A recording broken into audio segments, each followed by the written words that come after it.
Hey guys, welcome back to my channel self learning. आज हम बात करने वाले हैं यूपी गवर्नमेंट के द्वारा यूपी हायर एजुकेशन ने जो एक वैकेंसी निकाली है असिस्टेंट प्रोफेसर के लिए। UP education service commission Prayagraj के द्वारा उसमें जो स्टूडेंट्स बीएड कॉलेजेस में प्रोफेसर्स बनने की अपेक्षा रखते हैं, असिस्टेंट प्रोफेसर बनने की अपेक्षा रखते हैं, उन्हें किस तरीके से तैयारी करनी है। जिन्होंने फॉर्म फिल कर दिया है अच्छी बात है, जिन्होंने फॉर्म नहीं फिल किया है अभी कुछ डेट बढ़ गई है, आप भर सकते हैं। 12 अप्रैल लास्ट डेट है, ठीक है। तो जो हमें तैयारी करनी है, चलिए हम सिलेबस देख लेते हैं। तो देखिए, फर्स्ट यूनिट जो है हमारी वो है क्या, फिलोसफिकल फाउंडेशन ऑफ एजुकेशन, जो हमने पढ़ी है बीएड में भी और हमने पढ़ी है एमएड में भी। तो बहुत ज़्यादा डिफरेंस नहीं है। उसमें जो आपने सिलेबस पढ़ा हुआ होगा बिल्कुल वैसा ही सिलेबस है। और जो बच्चों ने नेट किया हुआ है एजुकेशन से, उनका सिलेबस और ये सिलेबस भी बहुत कुछ मिलता जुलता है। तो ये है हमारी फर्स्ट यूनिट, ठीक है।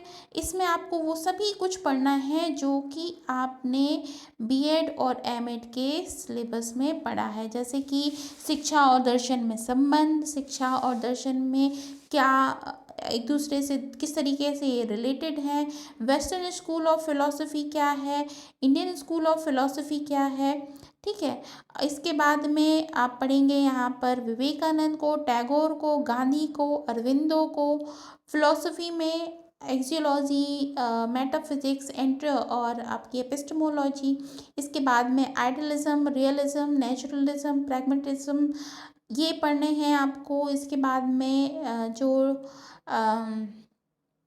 फिलॉसफी और एजुकेशन में जो संबंध है वो पढ़ना है। तो कुल मिला के क्या बात हुई, जो बच्चे अच्छे से जानते हैं, बीएड और एमएड के बच्चे हैं, उन्होंने पढ़ा हुआ है ये सिलेबस, आप उन्हीं बुक के माध्यम से इसको तैयार कर सकते हैं, ठीक है। आगे बढ़ते हैं। जो दूसरी यूनिट है हमारी वो है आपकी unit 2, sociological foundation of education. अब ये भी बात आ जाती है, शिक्षा का दार्शनिक आधार, शिक्षा के सामाजिक आधार हमने पढ़े हुए हैं। अब यहाँ पर आपको वही पढ़ना है, शिक्षा और समाजशास्त्र में क्या संबंध है, meaning and nature of educational sociology and sociology of education.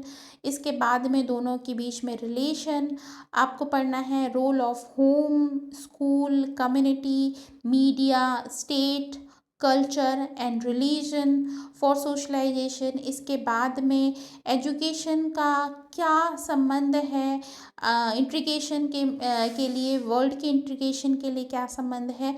तो पूरा का पूरा वही सिलेबस है, आपको देखना है वुमेन एजुकेशन के बारे में, रूरल डेवलपमेंट के बारे में। तो ये सिलेबस आप इस तरह से तैयार कर सकते हो, ठीक है ना। अब आ जाता है हमारी बात, जब हम आगे बढ़ जाते हैं साइकोलॉजी पर। तो साइकोलॉजी में जो बच्चे बी अब एजुकेशन की फील्ड में हैं, तो साइकोलॉजी पढ़ने बिना तो काम हो नहीं सकता है। तो साइकोलॉजी में आपने क्या क्या पढ़ा है, मीनिंग कॉन्सेप्ट ऑफ साइकोलॉजी। कोई भी एजुकेशन का एग्ज़ाम उठा लीजिए, कोई भी टेट का एग्ज़ाम उठा लीजिए, बिना साइकोलॉजी पढ़े तो बेड़ा पार नहीं हो सकता है ना, अच्छे से पता है आपको। तो यहाँ पर साइकोलॉजी में meaning and concept of psychology. इसके बाद में inter relation between education and psychology. इसके बाद में आपका आता है ग्रोथ और डेवलपमेंट, बहुत अच्छे से पढ़ा हुआ है हमने ग्रोथ एंड डेवलपमेंट को। पावलो के बारे में पढ़ा है, स्किनर के बारे में पढ़ा है, और स्किनर के बाद में हमने पढ़ा हुआ है किसके बारे में, लर्निंग इनसाइट थ्योरी पढ़ी हुई है, हल का रीइंफोर्समेंट का कॉन्सेप्ट पढ़ा है, टोलमैन शायद बीएड में नहीं है, टोलमैन नहीं पढ़ा होगा आपने। लेविन की थ्योरी आपने पढ़ी है, गेनी की हायरार्की पढ़ी हुई है, फैक्टर इन्फ्लुएंस थ्योरी पढ़ी हुई है, लर्निंग एंड मोटिवेशन थ्योरी पढ़ी हुई है। तो देखो, बात इतनी सी है कि यहाँ पर आपने जो पढ़ा हुआ है वही पूछा जा रहा है। लेकिन बात ये आती है कि जो इतना बड़ा एग्ज़ाम है, तो थ्योरी क्वेश्चन तो आने नहीं है। आने कैसे क्वेश्चन है, आपको ऑब्जेक्टिव टाइप क्वेश्चंस आने हैं। तो ऑब्जेक्टिव टाइप क्वेश्चन के लिए आपको क्या करना पड़ेगा, आपको ऑब्जेक्टिव टाइप क्वेश्चंस को तैयार करना पड़ेगा। तो पहली बात तो ये आ जाती है कि कहीं भी भटकिए नहीं, क्योंकि समय बहुत कम है, 1.5 महीने का समय है। आज 27 है। इसके बाद 27 मई को ही आपका पेपर है। मार्च तो होली में निकल जाएगा, अभी कल होली है। इसके बाद में अप्रैल का महीना है और मई के 27 दिन। तो इसमें आपको भटकना नहीं है कि आप इधर उधर से बुक कलेक्ट करते बैठें और पढ़ें। जो कॉन्सेप्ट, जो कुछ भी सिलेबस आपकी बुक्स में, आपको बीएड और एमएड की बुक्स में मिलता है, उसको तैयार करें। बीएड सॉरी नेट के ही जो पेपर हैं, पुराने पेपर जो इसी सारे सिलेबस से मिलकर बने हुए हैं, उसकी तैयारी आप करें, उस पेपर को सॉल्व करें, तो बहुत हद तक आपकी इसकी तैयारी हो जाएगी। चलिए आगे बढ़ते हैं। आगे बढ़ते हैं तो साइकोलॉजी में ही हमारा आ जाता है transfer of learning in its theory. कौन कौन सी थ्योरी हैं जो ट्रांसफ़र ऑफ लर्निंग बताती है? पर्सनालिटी, ठीक है, मेंटल हेल्थ, और उसके बाद sex education, guidance and counselling. आगे बढ़िए, मैथडोलॉजी ऑफ एजुकेशन रिसर्च, ये आ जाता है हमारा एमएड का सिलेबस, जिसमें हमें पूरा रिसर्च पढ़ना है। रिसर्च में टाइप्स ऑफ रिसर्च, उसका नेचर क्या है, कितने टाइप के वेरिएबल्स होते हैं, कितने टाइप की प्रॉब्लम होती हैं, रिसर्च कौन कौन से तरीके से की जाती है, किस किस रिसर्च में आपको कैसे टूल्स बनाने हैं, कौन से टेक्निक यूज़ करने हैं, डेटा कलेक्शन कैसे होता है, एनालिसिस कैसे होता है, हाइपोथेसिस कैसे बनाई जाती हैं, टेस्ट ऑफ सिग्निफिकेंस क्या होता है। इसके अलावा जो आपका एनालिसिस में और डेटा का जो हम बाद में कैलकुलेशन करते हैं, उसमें आपको T test, ANOVA test, chi square test, factor analysis और मल्टीपल कोरिलेशन को पढ़ना है। ठीक है, तो बहुत ज़्यादा बड़ा सिलेबस है, लेकिन जो एमएड के स्टूडेंट्स हैं और जिन्होंने अभी रिसेंटली नेट क्लियर किया होगा, तो उनके लिए बहुत ज़्यादा मुश्किल वाली बात नहीं है। ठीक है, नेक्स्ट आती है हमारी इशू इन एजुकेशन। चलिए, अब इशू इन एजुकेशन की बात आ जाती है। जो पुराने बीएड के बच्चे हैं, उन्होंने पढ़ा था development of education in India. इसके बाद अभी जो बच्चे हैं बीएड कर रहे हैं, उन्होंने रिसेंटली जिन्होंने किया हुआ है, उन्होंने पढ़ा है कंटेम्प्रेरी इंडिया इन एजुकेशन। वही सारा सिलेबस आपको यहाँ पर मिलेगा। बहुत कुछ मिलता जुलता है, और कुछ तो जो नहीं मिलता है उसको आप ऑनलाइन माध्यम से सर्च कर सकते हैं और उसकी तैयारी आप कर सकते हैं, जिसमें आपको पढ़ना है education system before independence, after independence, इसके बाद में कौन कौन सी पॉलिसीज़ हैं, कमीशंस हैं, जिनके माध्यम से हमारा एजुकेशन सिस्टम चलता है, जिसमें से यशपाल कमेटी, कोठारी कमीशन, ये बहुत इम्पॉर्टेंट है। और अभी अभी न्यू एजुकेशन पॉलिसी भी आई हुई है, उसको भी आपको देखना होगा, क्योंकि चूँकि ये गवर्नमेंट के द्वारा निकाली गई वैकेंसी है, तो वो चाहेंगे कि उनके द्वारा जो भी चेंजेस एजुकेशन की फील्ड में किए जा रहे हैं, उससे रिलेटेड क्वेश्चन भी करें और उसके आंसर आपको पता होने चाहिए। ठीक है, आगे बढ़ते हैं। हम आगे बढ़ेंगे तो यहाँ पर आ जाता है जो अलग अलग एजेंसीज़ हैं, जैसे कि यूजीसी नेट जो एजेंसी है, CABE एजेंसी है, आपका NCERT जो एजेंसी है, जो ये काम करते हैं, उनके बारे में आपको पढ़ना है। अब इसके बाद में यहाँ पर कुछ चेंजेस मुझे दिखाई दे रहा है। यहाँ पर आता है इन्वेस्टमेंट इन एजुकेशन, ये अभी तक शायद हमने नहीं पढ़ा है। Private versus public PPP model, ये क्या होता है, ये पढ़ना पड़ेगा। Quality of education assessment and accreditation. इसके बाद में आता है conflict and synthesis between the online and offline education. देखिए, कोरोना के टाइम पे हमने बहुत कुछ ऑनलाइन एजुकेशन पढ़ा हुआ है, इसके बीच में जो कॉन्फ्लिक्ट है वो पढ़ेंगे हम, उसको उसका एनालिसिस करेंगे। नेक्स्ट यूनिट आती है हमारी एजुकेशनल एडमिनिस्ट्रेशन की। एडमिनिस्ट्रेशन के बारे में जिन्होंने ऑप्शनल पेपर में एजुकेशनल एडमिनिस्ट्रेशन लिया था, उनको तो कोई प्रॉब्लम है नहीं, लेकिन जिन्होंने नहीं लिया है, उनको इस चैप्टर को अच्छे से पढ़ना पड़ेगा। ठीक है, अब एडमिनिस्ट्रेशन कैसे होता है, क्या होता है, क्या प्रोसेस है, क्या इसकी थ्योरीज हैं, इसके बारे में आपको इस यूनिट में देखना है। ठीक है, आगे बढ़ते हैं। आता है एजुकेशन एंड मेजरमेंट। इसमें अगेन आपका वही कॉन्सेप्ट आ जाता है, नीड एंड रेलेवेंस क्या है, T स्कोर क्या होता है, C स्कोर क्या होता है, Z स्कोर क्या होता है। अब इसके बाद में आप पढ़ते हैं जो एनुअल असेसमेंट होता है, इंटरनल असेसमेंट होता है, CGPA, CCE और उसके बाद CBCA सिस्टम, ये सारी चीज़ें आपको पढ़नी हैं। जो बच्चे CTET करते हैं, टेट करते हैं, UP टेट करते हैं, MP टेट करते हैं, नेट करते हैं, उन्होंने सब ने इसकी तैयारी कर रखी होगी। नहीं है तो सिर्फ आपको रिपीट करना है जो कुछ भी, क्योंकि आप इस फील्ड में हो तो आपने इस चीज़ के बारे में पढ़ा होगा। एजुकेशन नेक्स्ट आता है हमारा एजुकेशनल टेक्नोलॉजी, ईटी बहुत इम्पॉर्टेंट पेपर होता है बीएड वालों के लिए, एमएड वालों के लिए। और इसमें आपको पढ़ना पड़ता है technology of education and education technology. आगे बढ़ते हैं, आगे बढ़ने के बाद आता है हमारा component of educational technology, software and hardware.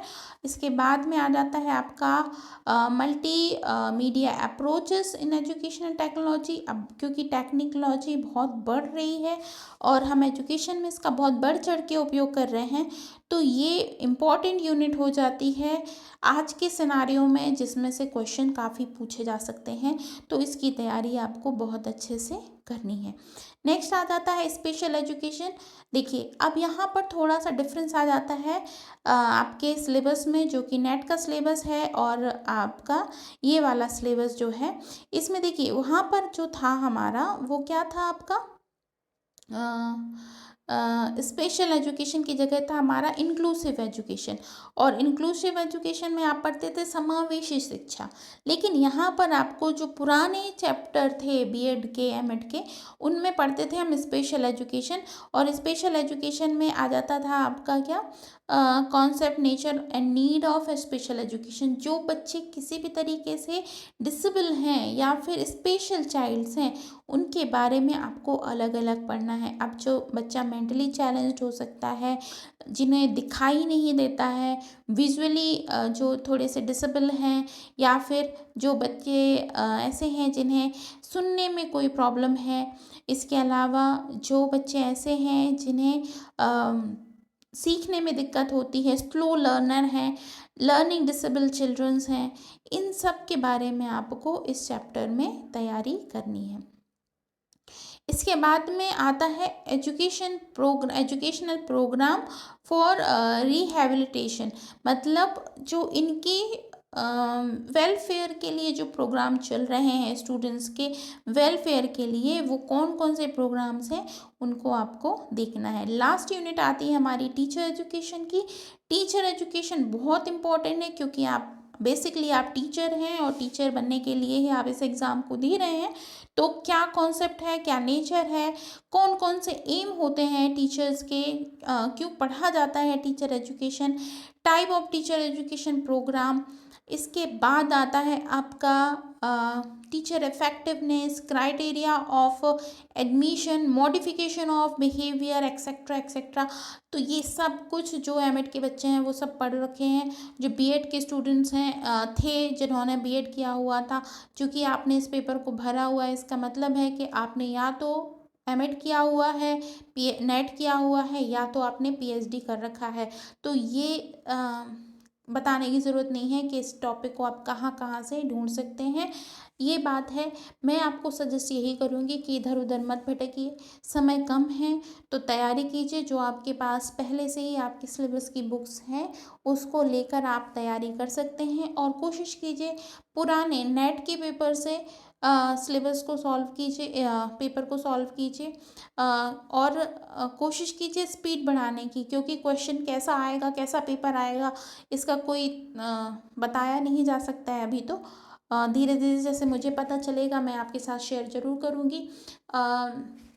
यहाँ पर एक बात ये आ जाती है कि जो नेट का पेपर होता है वो एलिजिबिलिटी टेस्ट है, ठीक है। लेकिन यहाँ पर जो पेपर होता है, ये जो पेपर है हमारा, ये पेपर जो है वो है किसके लिए, आपको अगर इसमें आप क्वालिफाई कर जाते हो तो आपको जॉब मिल जाएगी। सरकारी नौकरी के लिए हर कोई परेशान रहता है, तो ये पहली सीढ़ी है सरकारी नौकरी को प्राप्त करने की। एक बहुत अच्छी सरकारी नौकरी, असिस्टेंट प्रोफेसर बनने का सपना तो हर कोई लेता है जो इस फील्ड में आता है, तो उनके लिए बहुत अच्छी बात है। तो मैं आपको यही सजेस्ट करूँगी कि इसको सिलेबस को पहले ध्यान से देखिए, ध्यान से पढ़िए।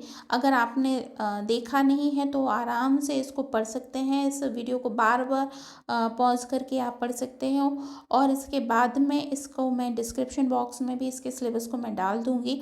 आप वहाँ से सर्च कर सकते हो।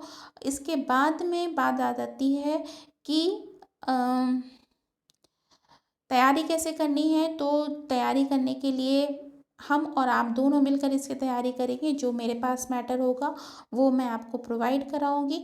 आप मेरे वीडियो के साथ जुड़े रहिए। लेकिन एक इम्पॉर्टेंट बात यह है कि ये तो हुआ सिलेबस किसका, एजुकेशन का। लेकिन एक और सिलेबस है जो जनरल पेपर है, जो सभी स्टूडेंट्स के लिए कंपलसरी है। उसके बारे में मैं नेक्स्ट वीडियो में डिस्कस करूँगी। तो मेरे इस चैनल के साथ जुड़े रहिएगा। तो आज का वीडियो यहीं पर फिनिश करती हूँ। बहुत जल्दी मैं सेकंड वीडियो डालूँगी जिसमें जनरल पेपर को डिस्कस करेंगे हम। तो अपना बहुत ख्याल रखिए। All the very best. आप यहाँ इस एग्ज़ाम में अगर आपने फॉर्म फिल किया है तो आप इसे क्लियर करें और असिस्टेंट प्रोफेसर बने, इसका सपना आपका पूरा हो। तो ये सारी शुभकामनाएँ मेरी आपके साथ में हैं। मेरे इस चैनल को अगर सब्सक्राइब नहीं किया है तो प्लीज़ कर लीजिए। एजुकेशन के फील्ड में जो कुछ भी अपडेट होता है उसको लेकर मैं आपके साथ आती हूँ और आती रहूँगी। ठीक है? तो मेरे साथ जुड़े रहिए। This is Monisha signing off. मिलते हैं बहुत जल्द नेक्स्ट वीडियो में। तब तक के लिए अपना बहुत ख्याल रखिए। Bye bye.